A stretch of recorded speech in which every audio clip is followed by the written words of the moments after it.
All right, hey everyone, this is Nate and this is the Nader Tater channel. All right, right here I have my Ecovacs A3000 Pro robot mower, and I've been testing it out pretty much all summer here in Michigan. And this video is just to go into what I've experienced with it after having it out here for several months. And now I have about 3.6 acres of grass that I cut on this 50-acre property, but I have given this Ecovacs a appropriate size yard, which is this part that I'm in. You can actually see the lines, quite nice lines that it's cut. And that wasn't today, it wasn't yesterday. In fact, it's been such a drought here in Michigan. I have not had to cut the grass a whole lot the past couple of weeks. So this is probably 4 or 5 days old, and the lines still stay in visible there from this Ecovacs unit. So I've used it to cut here. And now this one has a couple of features I want to go over. I want to talk about maintenance and how robust does it last over time, and as well as has it saved me any time, or have I just been messing around with the robot portion instead of cutting the yard. So that's what we're going to talk about here on this unit. If you look at it, it is actually quite dirty because I haven't really done anything to it. So we'll clean it up. We'll show you the underside of it and what is required to change out on it to keep it working like it's supposed to work. So let me go into that. Let me first show you it on the charging station and what kind of condition it's in after several months of testing. All right, so here's this charging station. This is what it looks like underneath there. Obviously, it's nice to clean this stuff out a little bit. It does get the pine needles. These are pine trees, so there are a lot of pine needles. So we'll pick those up, and it's probably good to clean these off every once in a while because, like I said, it will collect, and it's been months, so I haven't touched this. So I'm just gonna wipe it down a little bit here. You wanna check these charging pads as well. These do a pretty good job of staying clean. I haven't had a problem with it not charging, but it's getting some little spider web and stuff on there. And then again, I'll clean off the charging blades as well on the mower itself.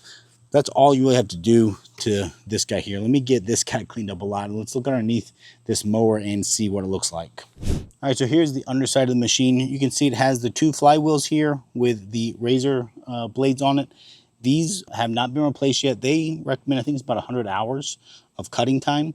And so it's due for it. So I will replace those. And then we also have a string trimmer here on the side. So this one, the Pro model, has this little brush with a string trimmer that comes down.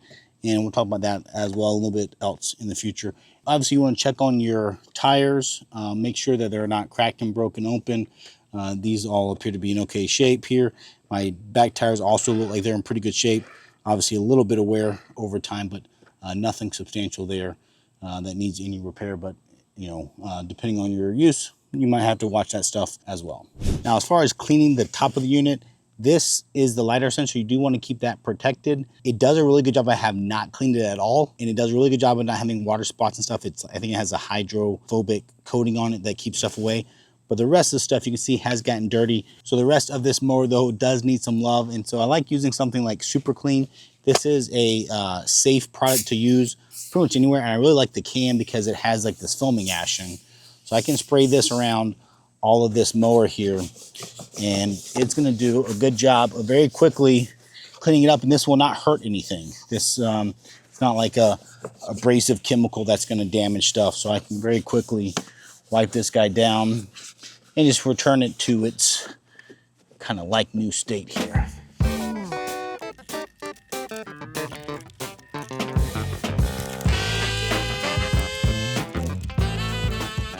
All right, so that's cleaned up and it definitely looks better there on the top side there. All right, so I got a kit for maintenance, and it has 2 things. One, it has a blade kit with it, which just has the replacement blades here for on these flywheels, and then this other one is the trimmer kit replacement. So when you buy it, it comes with extra spool.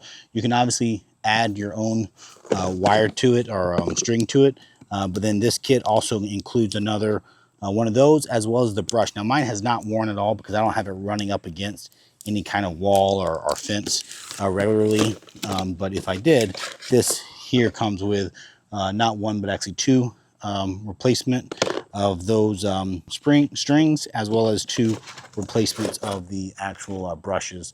And yeah, obviously if you're running up against a wall or landscaping curbing, then you might actually need to replace those brushes more often. But for me, they're not worn at all, so I'm good there. Okay, so let me just show you how to replace these. All right, so now this kit actually has enough blades to replace them twice. So now I'll show you in the app where it actually keeps track of your blades for you, the time that's spent on them, so you don't have to keep track of it yourself. But replacing them is super easy. I'm going to go ahead and zip these off, and we'll put new ones on, then I'll show you in the app.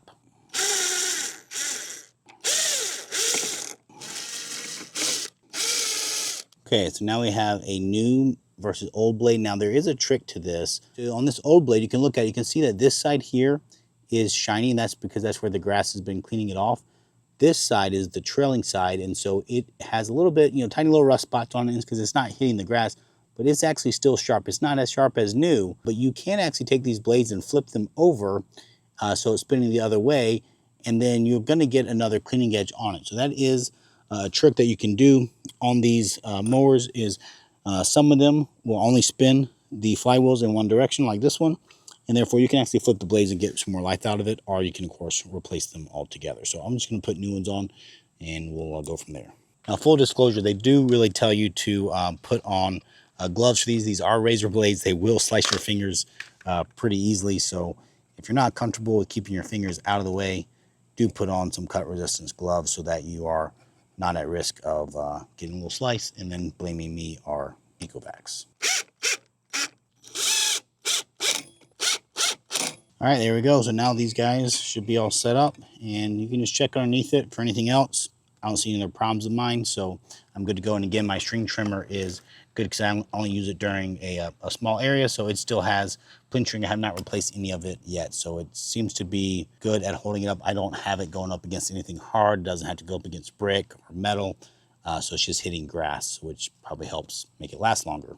All right, so now I'm in the app, and I'm just going to show you what you can look at here and what I've seen with my mower here. All right, the first thing you see that pops up is my blades are severely worn. So I can view that, and it's going to bring me straight into the maintenance page, and this is where it says that I have 7 hours remaining on my blades. Now, I said 100 hours before. It looks like it says 80 hours. All of them are different. Some of them are as high as 150 hours I've seen as far as different brand robot mowers. So just monitor and watch. Those were still cutting. Were they dulled down? Yes, they were dulled down. Could they have lasted longer? Yes. Could I flip them and got another 80 hours? Yes, I think I probably could have. But so I already replaced them. So I'm gonna hit replace, and now it's gonna reset that to 0 hours of work, and now it's gonna keep track of it from here on out. So that's a really cool feature that it keeps track of it, and you can hit purchase. So if you wanna get a direct link to them, of course, you're gonna buy them from Ecovacs, but that sends you there. And then here it also shows you my trimmer line is still good. My brushes are still good. Now, this is not smart. It's not measuring anything. So, it's going to tell me my trimmer brush is going to need to be replaced in another 60 days. But at the rate it's going, it's not going to need to. So you got to take it with a grain of salt. You got to look at it, inspect it yourself, and determine if it truly needs to be replaced or not. Okay, then here, if I zoom in here to this dark green area and I see this cone, this is actually where it was driving around. This is the only place where I had a problem with it actually getting stuck. And it's in a drainage culvert that is in the ground that has, like a pipe that goes out to somewhere else. And the front caster wheels got stuck in there. It is kind of a drop off. And then the rear tires got stuck there. So what's cool about it is that it marked it as an obstacle in a no-go zone. So it says, okay, I'm not gonna go back there because I did not mark it as a no-go zone. I want to see how it would do. And so that's kind of a cool feature because, like I said, it automatically learned that. So it improves itself over time. So I had this issue early on, but since then I haven't had a problem with it getting itself stuck because the yard hasn't changed and it's learned itself like where to go and where not to go. So that's kind of a neat feature that it does. It is two-wheel drive, of course, so it does have limitations. And in fact, one of those limitations is up along that border. I'll walk over there with the camera, I guess, to show you is it's one of the places where it cannot get to, and that's the downside of the two-wheel drive. And then it also can't trim there because of the angle of the ground. It has like a steep pickup right there. So you can see, and I intentionally have not cut this just so I could show you guys on video, but that's a place that I would need to manually clean right along that border of the concrete. And again, it's because the grass is actually probably about 6 inches down below, and then it kind of scoops up right at the concrete. So that's a place where the trimmer doesn't work, and the mower is not big enough to straddle that concrete and the grass. On some of the other larger mowers, I am able to do that on that specific zone. This one can't do that. That's a limitation of it. Then over here, I also have some concrete curbing that's flush to the ground. It's able to drive over most of that and get most of that cleaned up, other than like here where it has an angle and it's tilted. Again, it doesn't trim all of that like perfectly, right? So you have to go back and trim that. So there is some trimming you have to do, but like here, these well heads and the hydrant, it pretty much gets those for me without needing it. The rest of my yard is pretty much not required to be a trimmer. Like the mower is able to drive over the edges, which is what I try to have wherever I can. So that's where I don't really use the trimmer that much on this. And I have to say, the trimmers on all the robot mowers, I've struggled with them. I think I've had 4 or 5, I think 5 of them now that have different types. This is one of the 2 that has a string trimmer option. It does work in ideal situations. If it's a nice straight line and the mower can drive up right alongside of it, it is able to trim. And it does it autonomously, but in any kind of complicated scenario, it's not going to replace your weed whacker. So just know that it is not perfect for that. But from a mowing standpoint, I have not cut this yard at all manually. It's been this guy right here that's been cutting this, and it keeps it up. In fact, I would say better than I did with my zero turn, because I would let it get long and then I get clumps of grass and all kinds of stuff. This just maintains it. There's no scalping, it's just consistent, and it just cuts it and maintains it. So that's what I love about the robot mowers. So it was acting up on my tab a little bit. The app's not really designed for tablets, so I'm gonna use my phone because then it actually works right. But so what this is this is the camera looking out here, and now I can do things like call it, and it gives me an error there. Hello, hello. But now it is talking, and I can talk to someone that is at the mower at my house through my phone. This is one of the only mowers, there's only one other one that I have that allows me to do this. I can control it from the app anywhere in the world. So I don't have to be on Bluetooth. A lot of these other ones will force me to be on Bluetooth connection to the mower or the home Wi-Fi. But this one, once I hit control, now I can take it, now I can drive it. And again, I can be away from home. Now it's not gonna go very fast, so it's not a race car by any means, but I can actually drive this mower, which is really handy if you get into a problem where it gets stuck. You can drive this unit, again, very slowly around and maneuver it, or fix if it's confused or whatnot, which I haven't had to actually get confused. The only thing I've had it is get stuck that one place. But if I need to move it for whatever reason, I can actually do that on this app, which is a pretty cool feature. And of course I can tell it to go back home or whatever I want to do here on the app itself. So that's a cool feature of this app. Okay, some of the other things I really do like about this mower is, I mentioned when I first got into the initial review, is that it's LiDAR based, not GPS based. That means I've not had any GPS issues. On all my GPS ones, there are some times here or there where you do run into a little snag and either loses GPS, have to restart it. This does not have that. This one has the LiDAR. It has its own drawbacks as far as the map size, the limitation there. But from a navigation standpoint, the LiDAR does really add a level of capability that GPS and just vision don't have. This also has the camera vision. I don't have a lot of stuff out here. I do have kids, but they don't leave stuff out in the yard. But if they do, this will detect it and go around it without a problem. So no issues there. From a time saving standpoint, this has certainly saved me time. Do I sometimes have to go into the app and do something? Yes, but it's quick. I can do it at home. I can be at work. I can be traveling, and I can say, oh, it rained. It's going back in, and I can watch it and make sure everything went well if I need to send it out. And speaking of send it out, I have really got used to the app itself and the different things. And so what I like about here is you can have the automatic, but you can also pick area, where you can pick a specific area that you want to trim. And then the other thing I really do like is that I can pick trimming.